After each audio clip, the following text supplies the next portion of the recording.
Bien, ben, bonsoir. Merci à Eric d'être venu alors que c'est de manière, je dirais, quasi héroïque, puisque comme vous allez le voir, il a une extinction de voix, ce qui justifie l'utilisation de ce micro.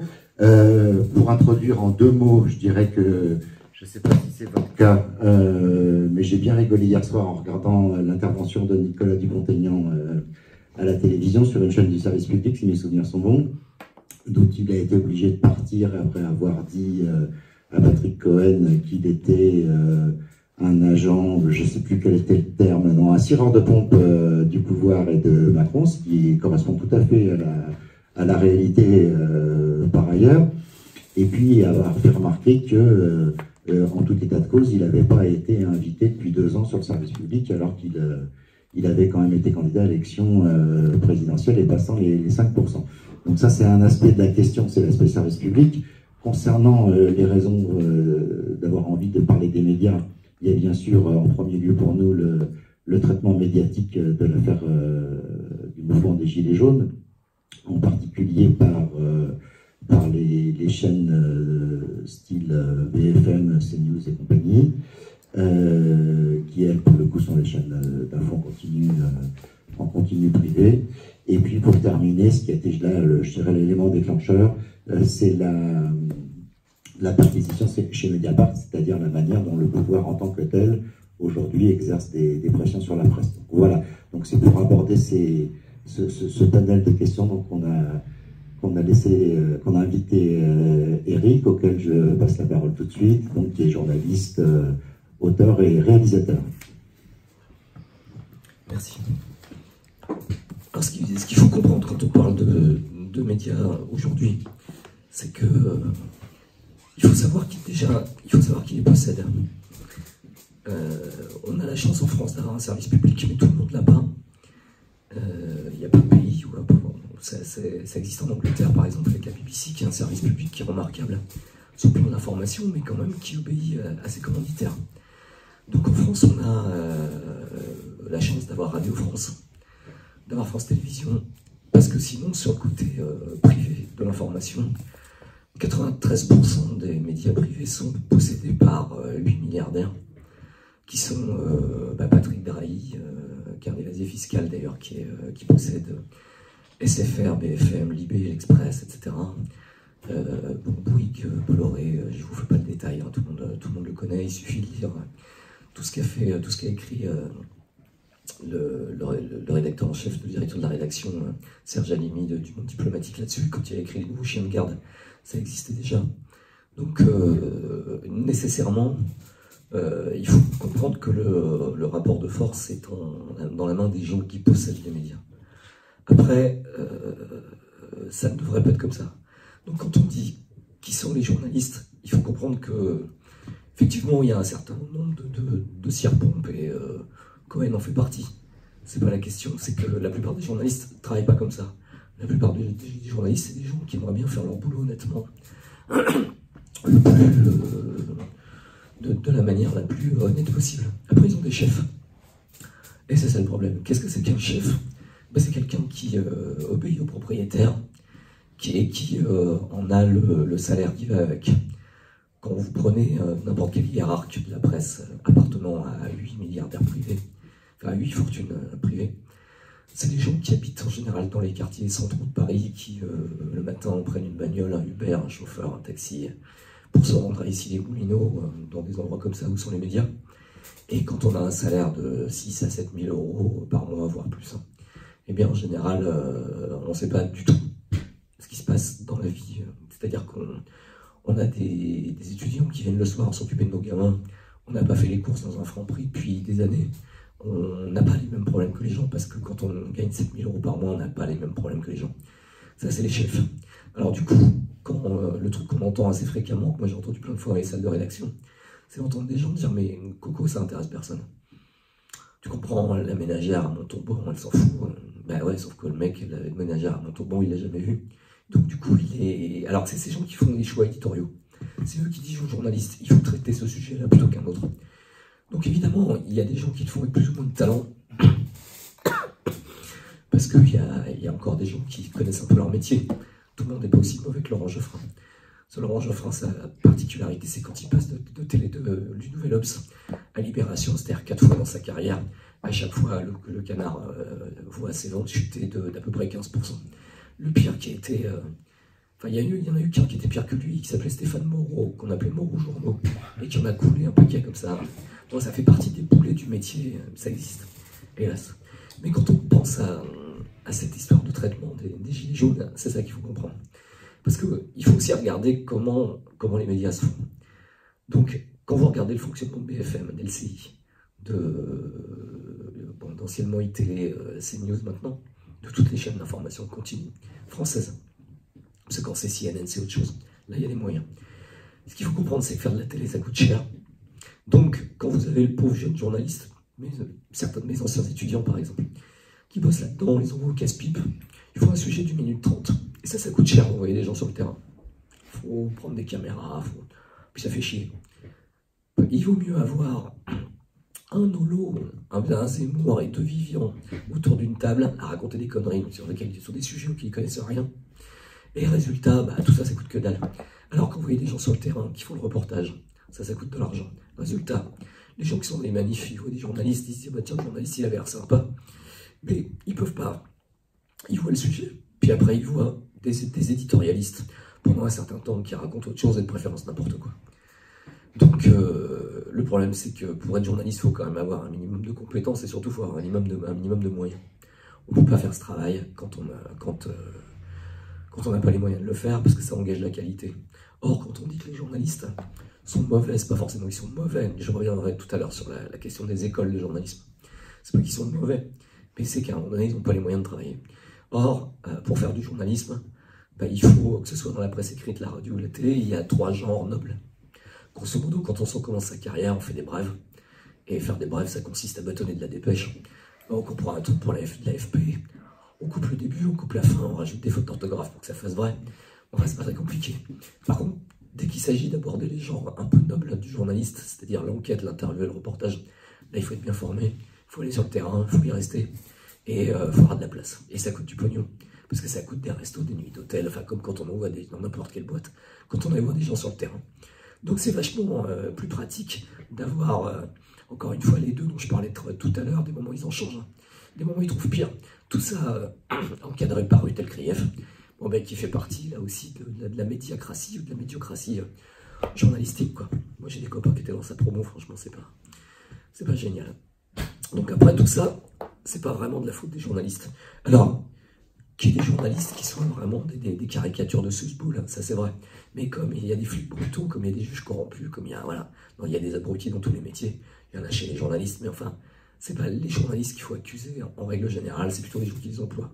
Alors après, il y a quand même des journalistes qui ont soit le talent de travailler dans des médias qu'on peut pas suspecter de ça. Mais enfin, en France, il y en a très peu. Quand on a fait le tour et qu'on a dit Mediapart, le Canard enchaîné, le Monde diplomatique, je sais pas, vous, il y en a un autre. Marianne. Ouais, non, Marianne, c'est pas bien.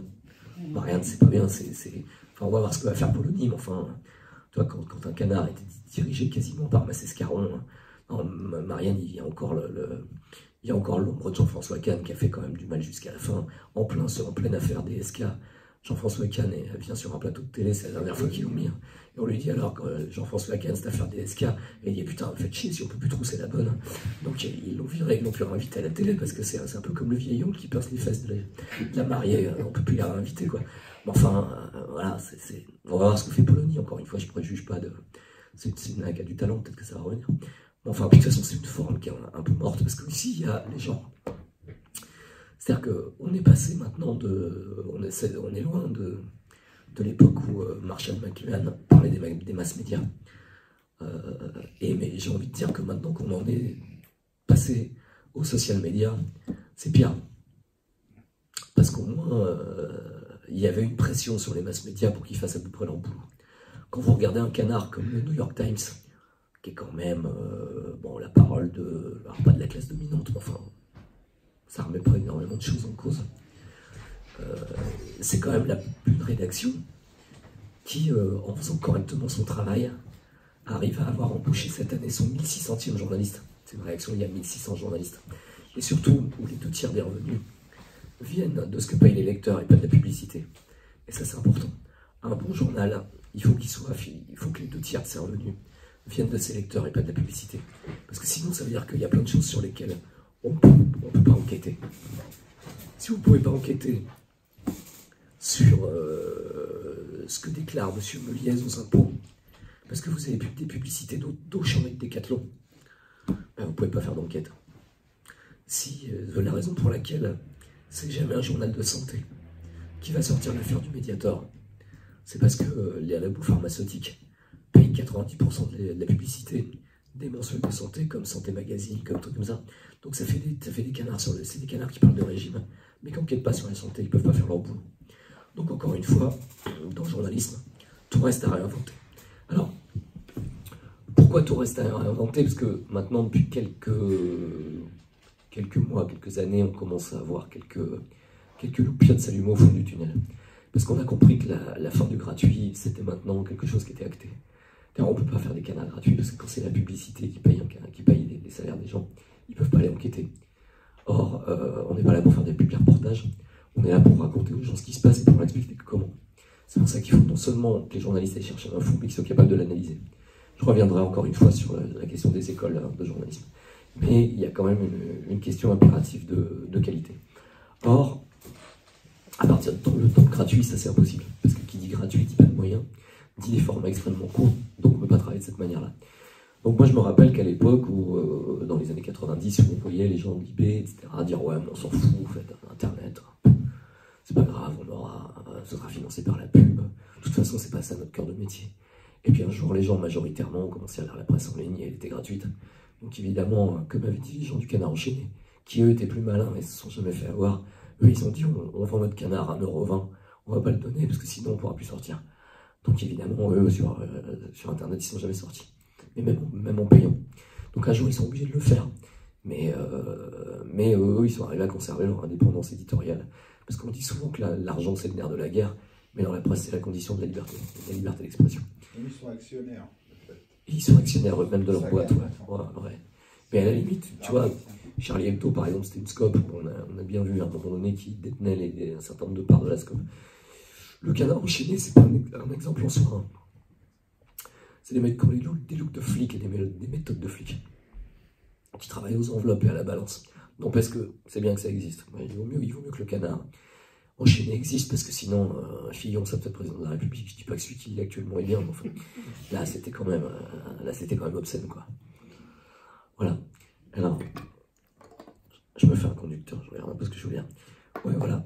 Là, j'ai un peu parlé du métier de journaliste, mais pour faire un métier de journaliste, il faut quand même être bien formé. Alors avant, moi, quand je suis rentré dans le métier, les écoles de journalisme n'existaient pas. Il y avait à peu près 20% des gens qui sortaient d'école de journalisme. Pourquoi? Parce que déjà on rentrait un peu comme ça, parce qu'il y avait de la lumière. Les gens passaient souvent par la presse quotidienne régionale. Donc on connaissait, on avait un copain qui avait un pote, qui avait un tonton qui bossait là-bas. On savait pas quoi foutre, on savait à peu près écrire, on s'intéressait au truc. On commençait à faire quelques brèves, quelques merdes de chiens écrasés, puis après on passait à la grève à l'hôpital, puis un jour, voilà.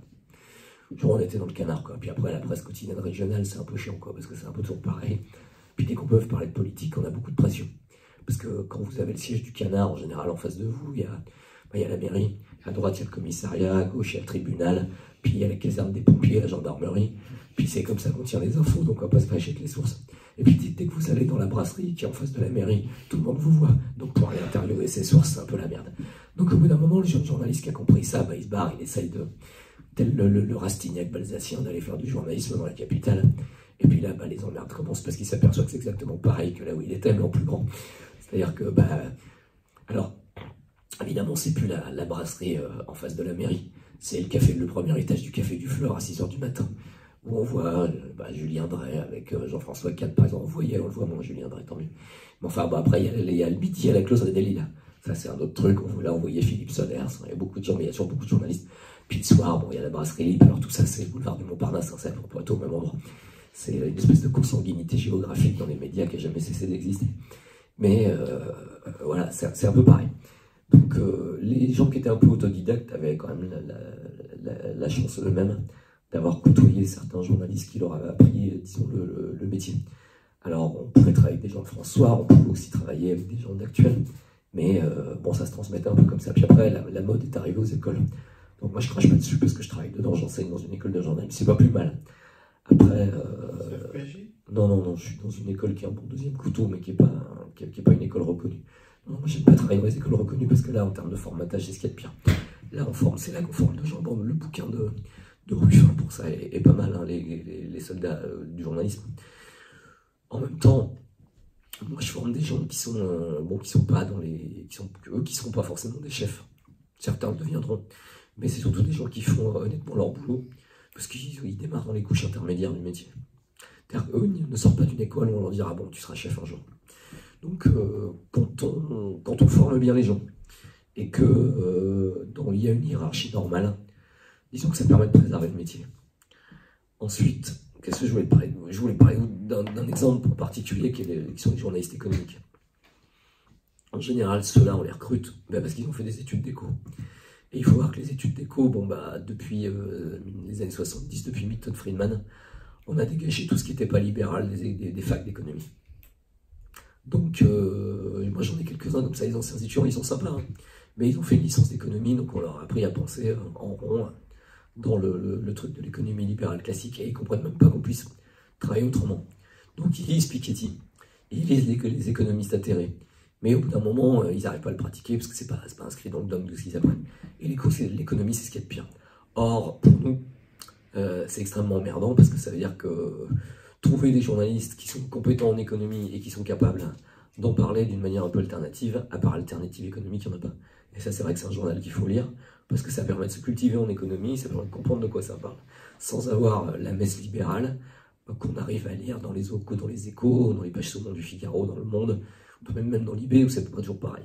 Le problème de la presse, même de gauche, c'est que de toute façon, dès qu'elle veut parler d'économie, elle embauche des journalistes libéraux. Donc ça, c'est vraiment un truc, c'est un état dans l'état, mais ça dit bien ce que ça donne ailleurs. Donc en politique, par exemple, c'est de plus en plus compliqué aussi. Parce que on sait que Macron, c'est un peu de droite.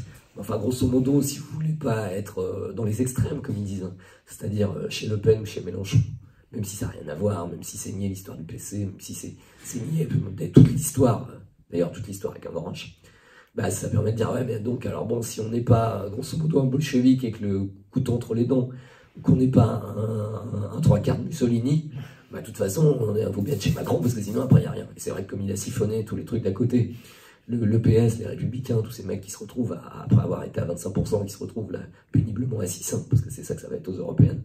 Enfin, le PS, ils y sont déjà, mais les Républicains, là, je sais pas, là, franchement, il faut qu'il va être obligé de changer de veste, parce qu'au nombre de coups de couteau dans le dos qu'il prend tous les jours, ça va devenir compliqué. Donc, il reste plus de place, quoi. Donc, c'est pas grâce aux journalistes qu'on va pouvoir apprendre ce qui se passe, c'est pour l'analyser en politique. Après, et je conclurai un peu là-dessus, parce que, ouais, ça va. Après, ce qu'on peut dire, c'est que les mass médias, quand ils ont de l'ambition, ça reste des trucs qui peuvent être bien. Le social media, là, c'est bien pire. Parce que là, on est au moins dans le journalisme. Ce qu'on demande en premier à un journaliste, c'est de vérifier l'information. D'être en capacité de l'analyser et d'être sûr qu'on n'a pas au moins de news qui sont erronées, quoi. Or, les médias sociaux, le problème c'est que là on est complètement dans l'univers de la rumeur. À l'époque où et ça c'est inédit, parce qu'à l'époque où Théophraste Dodo avait créé la première gazette où on parlait de politique et de théâtre, ok, il était payé par Richelieu, mais il disait quand même pas trop de conneries en termes factuels. Tandis que maintenant, on va vers quelque chose de beaucoup plus grave, qui est des informations qui tournent et qui sont complètement fausses. Et à ce jeu-là, l'extrême droite est beaucoup plus outillée que le reste du monde. Parce qu'ils sont capables d'avoir énormément de relais sur le conspirationnisme et sur des trucs qui sont... Donc d'abord, à la base, le travail des médias, quel que soit leur bord, quel que soit leur intérêt, ce serait d'abord d'avoir une information qui est juste, qui est vérifiée, qui est recoupée. Ça, c'est la base. C'est-à-dire même quand vous écrivez une brève de 5 lignes, il faut qu'on ait dedans qui, quoi, où, quand, pourquoi, et qu'au moins ce soit vrai. Même si c'est de raconter que à un carrefour de la rue principale de Morzine-les-Gracieuses, il y a une bagnole qui en a empégué une autre parce que le feu ne marchait pas, au moins il faut qu'on sache dans quelle rue c'était et qu'au moins l'heure soit à peu près juste, quoi. Tandis que là, on n'en est plus là. Après, alors évidemment, il y a toute la presse qu'on appelle la grande presse, c'est-à-dire qui était capable de faire des analyses. Ça, c'est plus compliqué. Maintenant, il y a une presse extrêmement élitiste, mais en même temps, la presse a toujours été élitiste. C'est-à-dire que déjà avant, il fallait lire, après il fallait comprendre, et c'est pour ça que la radio a connu après ses lettres de noblesse. La radio est un média beaucoup plus populaire que pouvait être la presse écrite, parce que c'était des formats beaucoup plus courts. Un format en radio, c'est 1 minute 25, 1 minute 30 maximum. En télé, un sujet de news, c'est 2 minutes. Mais en général, avec des gens qui vont dire, on peut dire ça à la caméra, garder un bout, etc. Donc les formats, on sait bien. Moi, je dis à mes étudiants, essayez de lire la presse écrite, lisez des bouquins, regardez des documentaires. Et on pourrait s'insurger d'ailleurs que les chaînes, à part Arte, ne passent plus de documentaires, on passe quasiment plus, ou alors des trucs qui sont vraiment de la merde. Et je parle pas comme documentaire, je n'inclus pas dans le documentaire les reportages filmés qu'on peut trouver sur Envoyé Spécial. Même si des fois il y a des enquêtes qui sont intéressantes. Donc pour conclure, ce que je voudrais dire, c'est que la première chose, c'est qu'il faudra interdire à des industriels qui s'en servent pour exercer le pouvoir, il faudra interdire à ces gens-là de posséder des médias. C'est-à-dire que M. Bouygues, que M. Dassault, que M. Bolloré, que M. Drahi possèdent des journaux, ça devrait être illégal. On ne peut pas, parce qu'on sait très bien que c'est des choses qui ça leur apporte pas d'argent. Au contraire, ça en perd, et ça leur sert de danseuse pour avoir un levier en face du pouvoir exécutif. Vous remarquerez d'ailleurs que la plupart ont pris des parts dans les instituts de sondage, et que ça leur permet que leurs médias reprennent des instituts de sondage qui racontent en général des conneries, surtout quand c'est fait par des boîtes comme Opinionway, qui sont 250 personnes trouvées sur Internet à l'arrache. Ça, c'est pas possible. Donc ça a été repris par Plenel et puis les gens de Mediapart qui avaient lancé l'appel de la colline. Donc ça, vous le trouverez, ça se trouve sur Internet, l'appel de la colline. Là, il y a quand même un certain nombre de revendications qui sont dans le métier, qui permettraient de sauver le métier. Et après, il y a à renforcer la formation. Et puis, il y a aussi à faire en sorte que les gens ne lisent pas n'importe quoi. Parce qu'au bout d'un moment, on a quand même les médias qu'on mérite. Donc dans la presse, il faut l'acheter. Moi, quand je dis à des copains, putain, je t'ai filé mes codes de Mediapart il y a au moins 2 ans, tu t'es pas abonné, putain, va te faire foutre, quoi. La prochaine fois, tu les achètes parce que c'est citoyen, quoi. T'as pas à mes codes. Parce que sinon, c'est-à-dire que le journal, ce sera gratuit, et avec une économie comme ça, on peut pas vivre. Or, si Mediapart a pas l'argent de ses lecteurs, comme il n'y a pas de pub, il meurt, il peut plus payer ses journalistes, et puis surtout, il peut plus payer ses procès. Parce que les procès, c'est des choses qui permettent de tamponner un média et de faire de l'intimidation. Le champion de ça, c'est Bolloré.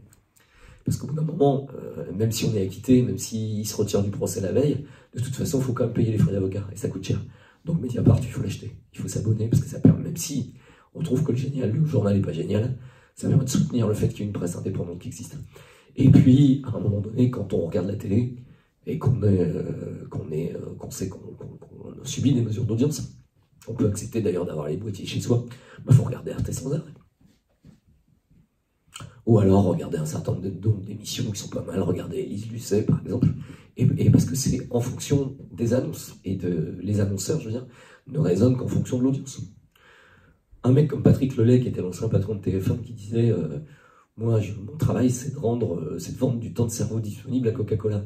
Donc il l'a dit d'une manière extrêmement cynique, mais TF1, ça bénéficie pas de la redevance, donc ça vit sur la pub. Patrick Lelay, si les gens regardaient des opéras de Puccini à 20h30 en prime time, il en passerait. Il en a rien à foutre du moment que les gens regardent la pub. Il mettrait de l'opéra, il mettrait des expos sur de la peinture, il mettrait tous les trucs. Le problème, c'est que quand on met ça, il y a 0,2% de part de marché. Donc à un moment donné, c'est la télé, s'il y a des médias à la contenance, parce que les gens regardent de la merde aussi. Donc c'est assez militant, je dirais, de convaincre aussi les gens de ne pas s'abonner à n'importe quoi, de ne pas écouter n'importe quoi. Et il vaut mieux, quand on nous demande ce qu'on écoute à la radio, il vaut mieux écouter France Musique, France Culture et France Inter, plutôt qu'écouter Europe 1, RTL ou Skyrock. Enfin bon, Skyrock, personne n'écoute Skyrock, c'est des trucs pour les débiles. Mais voilà, il vaut quand même mieux écouter le service public que les trucs privés, et essayer de s'abonner à la presse, mais comme on le faisait avant, dans ce qui concerne la presse d'opinion, qui était bien à une époque, mais dont on peut le déplorer, qui est complètement moribonde, quoi. Moi, j'aimais bien l'humain, c'est pas que j'aime pas l'humain, c'est-à-dire que l'époque où ils vendaient pas mal de canards, à l'époque où d'ailleurs personne ne lisait, mais où ils traitaient Sartre de Vipère Lubrique et de Yann Dactylographe. Le problème de l'humain maintenant, c'est qu'ils auront un boulevard devant eux. On pourrait avoir un canard de gauche super, le problème c'est que l'humain c'est mal fait. c'est dirigé par des gens qui sont des journalistes médiocres, qui n'ont pas de vision éditoriale, et puis il y a des formats qui sont tout petits, et puis leur web il est gratuit, et puis ils font tous les choix les uns derrière les autres, qui s'avèrent être des choix, qui s'avèrent être des choix complètement désastreux. Ça fait des années qu'à la tête de l'humain, on met des apparatchiks du PC alors qu'il faudrait foutre des journalistes, et il y en a. Moi j'ai deux anciens étudiants, dont un rédacteur en chef adjoint. Si on leur disait quoi faire, et qu'il y ait vraiment quelqu'un qui pense, et qui soit un vrai journaliste, quelqu'un qui a une vraie vision, parce qu'un vrai patron de canard, c'est quelqu'un d'abord qui a une vision, bah, l'humanité, au lieu de vendre péniblement 15 000 exemplaires par jour, moi je suis sûr que ça dépasserait les 80 000 assez rapidement, parce que tout le monde s'est foutu de la gueule de Pierre Plenel quand il a dit tu vas faire un journal sur internet et ça va être payant. Tout le monde a dit mais non, t'es cinglé, machin, ça marchera jamais. Bon, ils ont mis 2 ans à arriver à 50 000 lecteurs, 50 000 abonnés qui était l'équilibre. Maintenant ils sont à 150 000. Mais pourquoi ça marche? C'est juste parce que c'est bien. Donc un journal qui est bon, il marche. Et je crois que je pourrais finir là-dessus d'ailleurs. Et vous laissez poser des questions si vous en avez, j'ai pas été trop long. Parfait, merci. Ça allait, vous m'entendiez à peu près.